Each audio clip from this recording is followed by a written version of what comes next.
Hi, and welcome to another edition of the Digital Arts Show. I'm Jim Sirianni, your host with the most, your hostess with the mostest. I have to use that joke every single time. It's in my contract. This show is part of the Digital Arts Festival that is produced by Center Stage Theater of Santa Barbara, California. The Digital Arts Festival streams nightly at 7 p.m. now through April 30th. And throughout the whole month of April, we've been featuring different artists. You can find out more on the Center Stage website, centerstagetheater.org, and click on the blog tab over to the upper right of the top of the homepage there. Again, it's centerstagetheater.org. So the purpose of the Digital Arts Festival is to create an outlet for artists of all kinds to share their work. And as many of you probably know, many artists during this COVID-19 quarantine had to completely shut down their productions, or some productions never even got up off the floor, were never even seen. And very devastating. But of course, in this time of quarantine, it was important and it had to be done. But we wanted to be able to have a way for artists to show their work and to talk about what they do, and to kind of keep the ball rolling, if you will, and keep a connection with everybody in the community. So during these shows, we will have members from the dance community, as well as theater, music, film, visual arts, poetry, storytelling, and much, much more. And again, you can learn all about it on the Center Stage website, centerstagetheater.org, and click on the blog tab on the homepage there. So today, my guest is actor, director, acting coach, teacher, performer, musician, Felicia Hall. She's all of the above, and she's laughing. Felicia Hall has been performing and directing professionally for over 10 years now in theaters throughout California, Utah, and also across the pond in England. And she has been the recipient of several awards and honors, including a Robbins Award, naming her Talent of the Year, and locally an Indie Award for her work in Communicating Doors, which was produced by Santa Barbara City College Theater Group. Favorite local acting credits for her include Girls Like That, Annie, Christmas Story, Oliver, Bo Jest, which was produced by her own company, and we'll get into that during the conversation today.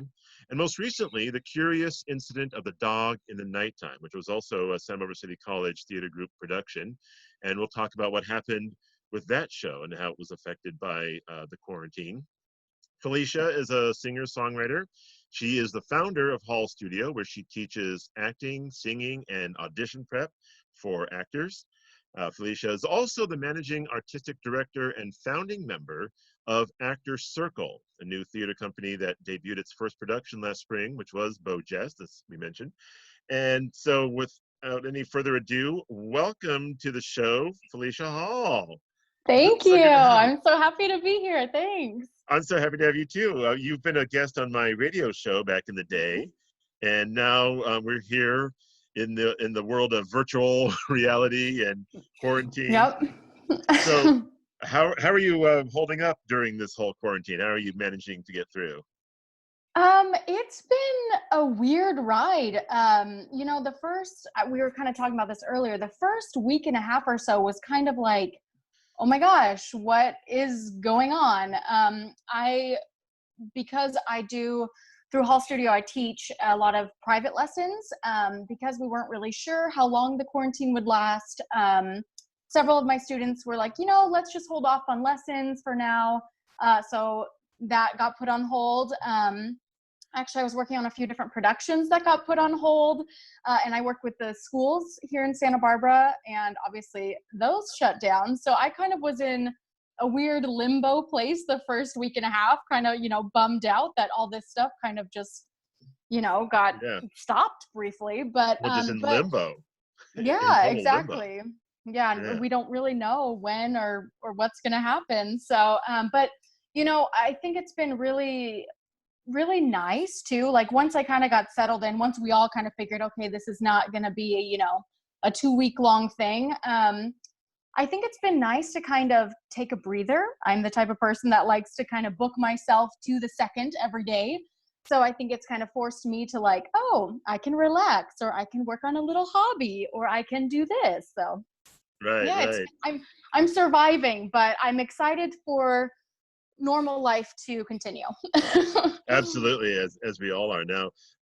So the one thing I wanted to ask you, as I mentioned in your bio there, you were in the production of The Curious Incident of the Dog in the Nighttime, and you were appearing in that show when the Hmm. closures due to coronavirus took place and the quarantine took place. How was that experience? And I also understand that you had another production at the same time that was affected by the closure. Yeah, so I actually had a few different shows that were postponed or canceled. So with Curious Incident, we had already performed it for 2 weeks of our 3-week run. So we were we closed early, a weekend earlier than we had planned. And it was a really surreal experience because the days leading up to closing weekend, we were in contact with our stage managers, the technical director, our director, just kind of figuring out what's going to happen. Are we going on? Are we not going on? So it was a really weird experience, just kind of like being, waiting for that. And it was a really big bummer to have to close early. I had so much fun in that production, and I was able to work with some amazing cast members. One of which, Daniel Sabra, who I don't know if you got a chance to see the show, but he plays the lead boy. He plays Christopher in Curious Incident, and I just felt so bad for him. My heart just went out for him because he's a 17-year-old actor. This is a role of a lifetime, and it's kind of a bummer that it got cut short. And he did such a phenomenal job. So I'm grateful that we did get a couple weeks to perform for audiences, but of course, it would have been lovely to finish out the run. So, and Yes. then I also directed and worked on James and the Giant Peach at La Colina, and their opening night was actually scheduled that same day when schools shut down. So they could not have opening night. Luckily, they were able to have a final dress rehearsal where they invited their parents and their family members, and everyone sat far away from each other. And this was before things were fully shut down, but we just wanted to be cautious. And so at least they got to perform it for their families. But again, sad that the community can't see all of the hard work that these kids put into the show. So Yeah, that's what's so sad about this. I mean, those of us who are adults, as you and I were talking earlier before we mhm. started, it's one thing to be an adult who's an actor or director, and okay, you can kind of let it roll off your back. It's a huge bummer, but you can kind of move on. But that's a lot for a kid to go through. I mean, children Yeah. spend a long time Oh my rehearsing a gosh, show. yeah. It's not, normally with adults, it's like what, 6 or 7 weeks or what have you. Yeah, But tops, like, yeah. for kids, it's a long time, right? A Oh couple, yeah. 2 or 3 months or so. So that's a Mhm. lot of work for kids to only get it to perform at one time. And then Yeah. I have to say also for me personally, I was so bummed about Curious Incident because I was planning to see it. Oh yeah, I that's was going to right. see You it the were last coming weekend. closing weekend. Yeah, and I was going to come closing weekend. And I was like, oh, oh. And then the other sad thing too is City College Theater Group couldn't even do their last show of the season. They were supposed to do Mhm. Other People's Money, and that show Yeah. didn't even happen. It, Right, and they had already started rehearsals. They were yeah, working so hard. I think they were all memorized. I'm pretty sure at that they were point like too. about halfway Yeah. through, weren't they? The Mhm. rehearsal process, something like that. So that's it's such a bummer. And folks who aren't um, directly involved with theater, who aren't performers or actors or directors, it's a lot of work. It's a Yeah. lot of time and effort and hours and days and months of preparation, and to have it just go poof, Yeah. is sad. I mean, and we get it. We know why. I mean, Right. it's a very important situation that we're in here, and we need to, flatten the curve and all that, and that Mhm. does need to happen. But it's just, it's so sad to see that happen. So let me ask you also, Felicia, just to change subjects a little bit. Yeah. Um, Tell us about the Actor Circle. How did that come about? Sure. So Actor Circle, I guess our first meeting, we were established in November of 2018. And basically what it is, to simplify it, it's a play reading group. I recently moved back to Santa Barbara. I'm from here, and I most recently was up in San Luis Obispo. And when I moved back, I had been wanting the last few years to form some sort of play reading creative group. So when I moved back, I actually reached out to a few different actors that I handpicked, just, performers that I really respected their work, that maybe also fit into different types that would cover a lot of types of plays. So I reached out to some people, some of which I knew, some of which I did not know at all, and that's how I came to know them. And we just formed this little group. And basically I said, okay, I got them all together and I said, I've got 4 goals. I want to stay sharp as actors and performers, so constantly reading new material. It works on good cold reading skills. And I wanted to hear different plays aloud, because it's one thing when you read, and I think it's so different when you can hear the script aloud. It's not just your voice over and over. You've got all these different voices that bring something to the read. And then another goal was to obviously build relationships and network in this community that I've, moved back to. I wanted to kind of get my foot in there and get going in the community as well. And then also to potentially, with some of the shows, to put them on their feet if we all agreed like this needs to be produced, which is what happened with Beau Jest last spring. So that was just a wonderful experience. The founding members or the resident artists of Actor Circle are myself, Paul Cantor, who is also in Other People's Money that unfortunately never got to open this month, and Ryan Ostendorf, Nico Arce, and the late Leslie Gangle-Howe, who is just such a gem, and the best actress in the world. I love her. I know. And I was so honored. Beau Jest was actually her last show before she passed. So it was very, very special to have that be a nice connection for us. So yeah. So those are the members, and that's kind of what we do. We just read a bunch of different plays. I usually bring them to the group. I'll send them, PDF versions, or I'll print them out. We'll all read it and sit around a table and discuss them, and I'll assign the characters. So yeah, it's kind of a theater group / play reading group. Play reading group. That's wonderful. Now, while you're in quarantine, is your group, do you think you might try to do some readings like on Zoom or, some kind of video conferencing? Yeah, so that's a great question. And I'm sure if any of them are watching, they're like, are we going to do this? Are we? Are we? So I have been thinking about that lately. As I said, it feels like this is maybe going to be a little bit longer than we had all hoped for, before we can really get things under control. So I've been reading plays nonstop these last couple weeks, for potential readings with Actor Circle, and I definitely am open to holding a Zoom session. It's nice because it's such a small group of people that I think it can still really work. And some of the plays, even there may not be like a role for everyone, so some people will listen or read stage directions. But yeah, definitely open to some Zoom meetings. So Actor Circle people, if you're watching, get ready. If you're paying attention. Yeah, if you're paying attention. Felicia wants to get together on Zoom. Yep, I need friends. Yeah, don't we all? Yeah. I know. The other day I had a cocktail hour with some friends of mine this last Friday. Oh, fun. And it was so nice to be able to see their faces and to, share a drink. I had a cocktail, and my friends had, their drinks, and it was kind of nice to be able to just sit and see faces for once.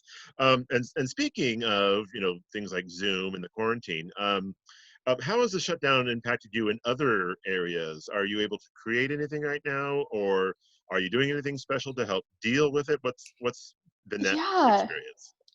So luckily, several of my students are now taking lessons via Zoom or FaceTime. So I've been able to kind of keep up teaching a little bit, which has been wonderful to see my students because I've missed them. And also just to help them keep working on material. So I'm doing that. And then I also am really looking forward to, I'm working on a project right now with Drama Dogs, which I believe that you actually interviewed them. I did, yes. Yeah, so they're doing a project right now called In the Margins, and basically it's a collaboration with the Santa Barbara Public Library Social Justice Book Club. And so we're reading a bunch of books that are on their approved list, and then we're just kind of creating a piece together that is, some of those stories or excerpts from the books interlaced with our own personal stories of any time that we might have felt in the margins or a little bit, outside of things. So yeah, that's been really interesting, just to read different books and kind of try and get my creative brain, juices flowing. So I'm working on that. And then I've also recently just started just working on pieces. I mean, I think the first week and a half I was so like, oh, woe is me. All my shows are Yeah, done. I don't have students. I'm never going to perform again. The world is shutting down. But it's like, it's also a really great time to improve your skills. So I've been working on monologues. I've been reading plays, like I said, working on songs, getting set lists ready together. So I think as of recently, I have been being a little bit more productive, a little bit more creative, a little less good. self-wallowing. But yeah, so I'm just kind of working on keeping the creativity going, and just trying to produce art during this time. And I was actually talking to someone the other day. I said, I feel so useless. Like, I see all of my friends posting these brilliant paintings that they're doing, or these beautiful songs that they're writing, or this or that. And I just kind of found myself comparing a lot, as we do sometimes with social media. And my friend just said, stop it, stop comparing, use this time to kind of live in that shadow, live in that kind of not happy-go-lucky feeling, and see if any art can come from it. So I thought that was a really good piece of advice. And I think it's been really helpful to just kind of like get some of these quarantine feelings into some sort of art, or use this free Sure. time that I never have to actually practice stuff on my own. Exactly. And it sounds like my next question, you kind of answered it, but during this quarantine, do you think you'll create something, or do you think something will emerge after the quarantine as far as creativity? Do you think you might come up with either a piece to do, or I know you're a singer-songwriter. Do you think something like that will lend itself to this experience? Sure, definitely. I mean, I was talking to someone before the whole shutdown, just kind of when COVID-19 was starting to become a little bit worrisome. And they were saying, this is going to be the next big topic of theater material. All the plays are now going to be about pandemics, or, Right. isolation, things like that. And I do actually agree with that. I think that there are so many different things that we're experiencing right now, that where life can imitate art, art can imitate life. You know what I mean? I do think that Sure. there's a lot of inspiration in our current situation, that I definitely, would be open to creating some pieces based on what's happening right now. And I Right. can do that now, before knowing, still in kind of that unknown state. And I think that more and different work will also, come about once it's all completed and we've got the whole picture. Right. And we see how it turns out at the end. Hmm. And as I mentioned, you are a songwriter. You're a musical performer. You play several instruments. I think, if I remember correctly, piano, ukulele, guitar, and Hmm. other instruments. So you do. You're a musician as well as an actress. What is the creative process like for you between those two mediums? Are there similarities or differences? What is that like for you? Sure. Well, for songs, for example, I don't think I have a formula. Some singer-songwriters will be like, I always start with this, then I go to here, then I go to here, and it's hello, boom, a song. I actually just find inspiration in different things, and sometimes lyrics will come first, and then I'll just have, a bunch of poems, basically. And sometimes like a melody will kind of get stuck in my head, and I'll figure that out and make some chords with it, and then add lyrics, um, relaying what that feeling is, what the music is making me feel. So that kind of, I don't think I have like a set XYZ that I do. It just kind of is different with everything. And then as far as performing, because most of the work that I do is scripted, plays, musicals, whatnot. I guess like with, I don't know if you're asking like with creating a character or whatnot. Yeah, like the Um, process for creating a character, sure. or even when you're directing, when you're looking at the big picture of a show and then narrowing it all the way down to, like, how this person walks or what have you. Yeah, definitely. It's a great question. So when I'm creating a character, again, obviously each, character is individual on an individual basis on how I approach it. Some characters, from the moment that I read the script, I'm like, oh my gosh, I just connect with this person so much. Like, this is me on the page. Right. And then other characters, it's like, oh, this is a challenge. I don't really know where I fit into this.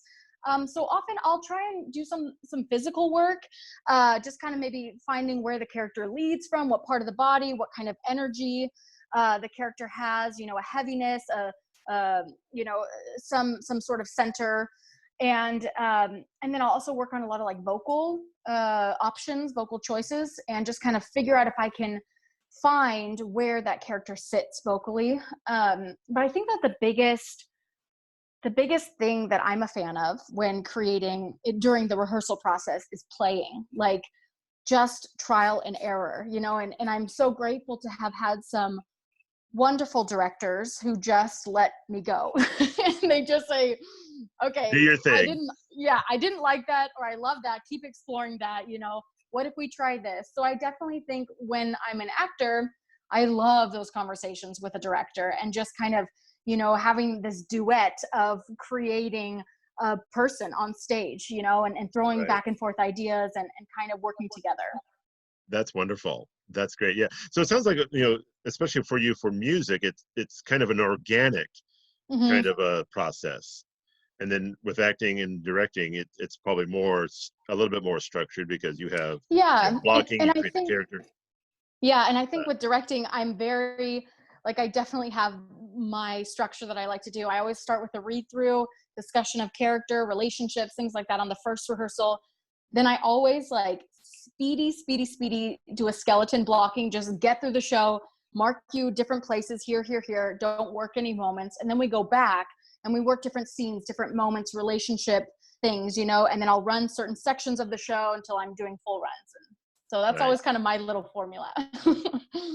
So once I ask everybody this, once we emerge from this Hmm. cocoon that we're all in, and I prefer to refer to it as a cocoon than just Nice. quarantine. Once once we emerge, what are your plans afterwards? Are you working on anything now that you want to do after the quarantine, or what do you have going on there? Yeah, I think the very first thing I'm going to do is just hug every single person. Right? I just miss people, like, sorry, I'll be walking my dog and I'm just gonna hug a stranger. I don't care. Yeah.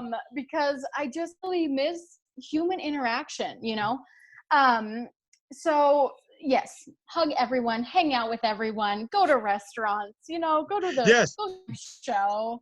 Go to a restaurant and not just the drive-through, but actually go to a Yeah. restaurant, Enjoy. enjoy it, have the waiter or waitress, Yeah. the server bring you the food, and then you can sit there for 2 hours. Yes, I know. exactly. So, yeah. I can't So I believe think how. Yeah. social life will be my number one focus as soon as we are, released from our cocoons. And then I do hope to do a few different projects. I'm not sure with this drugs project that we're doing. I'm not sure if it'll compete during the quarantine or if it'll kind of bleed out after. There are a few shows that I'm looking at. I'm hoping to maybe get another actor circle show up on its feet, if we so feel inclined. Um, and I'm working on a musical review right now with the friends, so we're kind of figuring out some songs. And I would like to hold some more in-person workshops with my studio. So I've definitely got some plans going on. I've got in the LA area I'm working on, which actually was supposed to be the 21st of this month, which got postponed, and we hadn't even started rehearsals for it, but a workshop version of a new musical called Green Thumb. So I'm excited to kind of get into that and get my score and my script and actually start rehearsals for that as well. It'll just be a quick little workshop, concert version type of setup. But yeah, so I've definitely got some projects that I'm excited to get Oh, good. fully working on. Yeah. Good. And hopefully you'll get to do that sooner than later. Hopefully Yes. this whole end. I'm hoping it ends in less than a month. I don't know, maybe Yeah. more or longer. But and then real quick, is there any chance that James and the Giant Peach will get postponed, or will the kids get to do it down the So road? when that's a great question. When the shutdown first happened at the school, we were fully expecting just to postpone. It's also nice, at the junior high level, because when I work with the high schools, they have such a crowded calendar in their auditoriums. So it's really impossible to like postpone things and change around schedules very often. But with the junior high, it's wide open in the auditorium. So we thought, oh, for sure we'll postpone. But with the school being closed for the rest of the year, I am actually, unfortunately, I'm predicting that we won't be able to, that it'll just be a cancellation. But luckily, the final dress rehearsal was filmed. So at least those kids will have like, At least a that. little, yeah, exactly. Oh, good. So, That was my next question. yeah. At least you were able to tape it and to record it so that they can Yeah. watch it back and show it to their family and friends and grandma and Yeah. grandpa and all that. Thank God that happened. That's good. Yes. Yes. Well, Felicia, we're almost out of time, but before we go, I just want to make sure everyone knows all of your information. Great. You can find out more about Felicia on her website, hallstudio.org. Again, that's hallstudio.org. And on Instagram, you can find her at felicia.hall. Again, that's felicia.hall or hall.studio. Both of those are on Instagram. And is it okay if we give out your email? Sure. Yeah. Okay, and her email is felicia@hallstudio.org. Again, felicia@hallstudio.org. And of course, all of Felicia's information will be on the blog as well, the Center Stage Theater blog. And you can just go to centerstagetheater.org, click on the blog, and you'll find all of her information there as well. And I think maybe some links possibly, although I shouldn't, that's not my part of the show. So somebody else is putting that together. But again, centerstagetheater.org, and click on the blog to learn all about the Digital Arts Festival. And if you want to learn about me, if you want to know what I'm up to, I'm on Facebook and Instagram at Jim on the Air. And Felicia, thank you so much for joining us, and Thank you continued for success having and good me. luck. My pleasure. And we have to sit and chat soon because I Yes, definitely. catch up on all this stuff. But thank you again for joining us, and thank you for watching, and we'll catch you next time. Bye-bye, everybody.